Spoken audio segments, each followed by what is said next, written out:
Halo teman-teman semua, hari ini aku akan share dari buku Bishop Dweck dengan judul Seni Mendengarkan. Dan hari ini aku akan bahas dari chapter ke-26 dengan judul Alternatif Umum Pengganti Ketaatan. Di bab ini sangat menarik karena Bishop Dweck berkata bahwa orang-orang Kristen senang melakukan hal yang baik.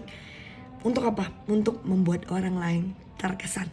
Nah, banyak perbuatan-perbuatan setiap kita itu terkesannya atau terdengarnya itu baik, tapi seringkali itu hanyalah alternatif setiap yang kita mau untuk menggantikan ketaatan yang sebenarnya Tuhan mau.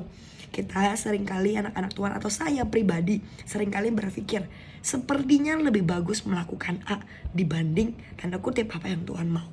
Sepertinya buat orang-orang di dalam hidup saya lebih baik saya melakukan C daripada saya melakukan B yang Tuhan mau. Itu sering terjadi di dalam hidup setiap kita. Ternyata itu semua somehow tidak membuat Tuhan tanda kutip berkenan atas apa yang kita lakukan. Di dalam buku ini Bishop Dweck berkata, taatilah Tuhan dan berhentilah melakukan hal yang tidak diperintahkan Tuhan untuk setiap hidup kita.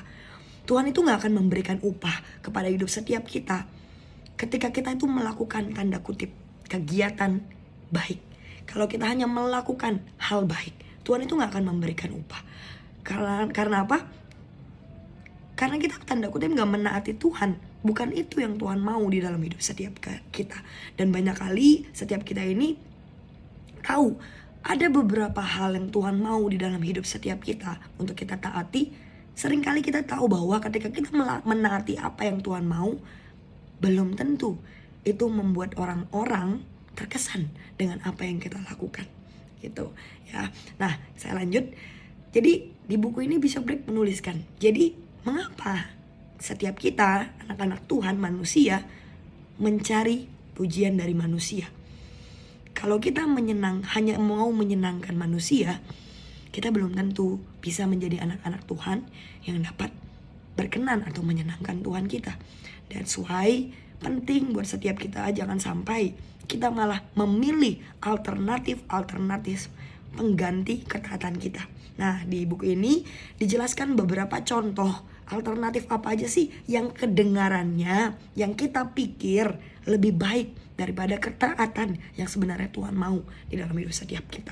Nah, di poin pertama ini sebenarnya adalah sesuatu hal yang pernah saya lalui, yaitu adalah memenuhi kewajiban keluarga adalah alternatif umum sebagai pengganti menaati Tuhan.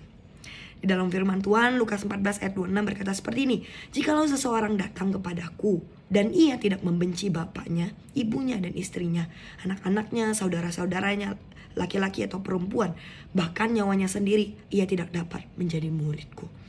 Di dalam firman ini, Tuhan bukan mengajarkan setiap kita untuk tanda kutip benar-benar membenci keluarga kita. Bukan itu. Tapi kita harus tahu bahwa Tuhan itu gak akan membuat keluarga kita itu menuju kehancuran. Itu yang kita perlu tahu. Dan itu yang harus kita taruh di dalam hidup kita. Di dalam mindset kita. Bahwa Tuhan gak mungkin mau anak-anak Tuhan membenci keluarganya sendiri. Tuhan gak akan mengajarkan yang namanya kebencian di dalam hidup setiap kita. Nah, seringkali banyak orang-orang Kristen atau anak-anak Tuhan menjadikan keluarga sebagai alasan untuk kita gak menaati perintah Tuhan. Seperti contohnya misalnya di dalam hidup saya gitu ya, ketika sekitar 15 tahun yang lalu ketika saya memutuskan untuk yang namanya mengikuti Tuhan at that time. Hari itu keluarga saya dalam tanda kutip menentang keputusan saya. Karena ya dengan background keluarga, budaya keluarga, and many things gitu. Sepertinya saya menjadi anak yang tidak punya rasa hormat kepada keluarga saya. Tapi saya tahu di dalam hidup saya, Tuhan memanggil saya untuk saya mengikuti dia. Untuk saya hari itu dibaptis, untuk saya melayani. Dan itu adalah hal yang saya tahu saya harus lakukan. Dan akhirnya saya mengambil keputusan itu. Ketika saya mengambil keputusan itu, jelas hari itu keluarga saya, tanda kutip orang tua saya tidak berkenan dengan keputusan saya. Tapi saya tahu itu berkenan bagi Tuhan saya. Dan itu membuat saya melakukan semuanya dengan damai sejahtera. Saya melewati semuanya dengan ucapan syukur, dengan rasa yang penuh dengan damai sejahtera. Dan itu yang Tuhan mau di dalam hidup setiap kita. Untuk kita bukan hanya berpikir atau melakukan semua yang kita pikir baik. semua yang manusia pikir baik, semua yang kita pikir ini akan menyenangkan untuk orang-orang, untuk keluargaku, atau untuk orang-orang di dalam hidupku. Tuhan gak mau itu. Jangan sampai kita berpikir perbuatan baik A akan lebih baik karena ini menyenangkan lebih banyak orang. Tuhan simply mau kita itu punya ketaatan terhadap apa yang Tuhan perintahkan di dalam hidup setiap kita. Jadi jangan sampai kita menaruh yang namanya pemikiran untuk yang namanya tanda kutip keluarga kita nomor satu. Kita harus belajar bahwa memang keluarga itu penting, tapi kita harus tahu yang menciptakan kita itu adalah Tuhan kita sendiri, Tuhan Yesus. Jadi jangan sampai kita memprioritaskan something yang melebihi Tuhan. Jadi biarkan setiap kita punya yang namanya ketaatan kepada Tuhan kita melebihi ketaatan akan semua yang ada di dunia ini. Karena kita harus tahu bahwa semua yang di dunia ini sementara gitu. Jadi jangan sampai kita malah memprioritaskan apa yang Tuhan sebenarnya gak mau di dalam hidup setiap kita. Karena ujungnya kita harus menjadi hamba-hamba yang mencari perkenanan Tuhan, yang mencari apa yang dapat menyenangkan Tuhan di dalam hidup setiap kita. Dan saya bersyukur ketika 15 tahun yang lalu, ketika saya memilih untuk menaati Tuhan, saya melihat Tuhan melakukan begitu banyak hal di dalam hidup saya dan keluarga saya. Saya melihat bagaimana Tuhan memberikan damai sejahtera buat keluarga saya. Saya melihat Tuhan sendiri yang memberikan yang namanya pemulihan buat keluarga saya. Saya melihat sendiri bagaimana Tuhan menyelamatkan tanda kutip keluarga saya, memberikan yang namanya keharmonisan, sukacita, damai sejahtera yang buat saya itu lebih jauh lebih mahal. Dan it's worth it ketika 15 tahun yang lalu mungkin hari itu terkesannya orang tua saya marah, tapi ternyata it's worth it ketika saya melihat hari ini adik-adik saya melayani, mama saya datang bergereja dan komsel, dan saya juga akan melihat papa saya dan koko saya juga akan mengenal Tuhan. I think it's very worth it.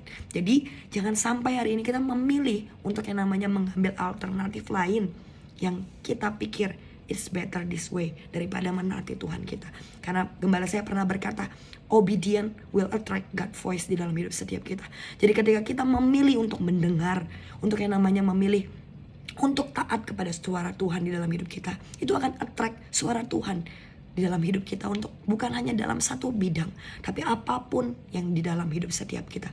Mungkin ketika kita di dalam pekerjaan, mungkin ketika kita lagi memilih di dalam option-option di dalam hidup kita, apapun itu di dalam pelayanan.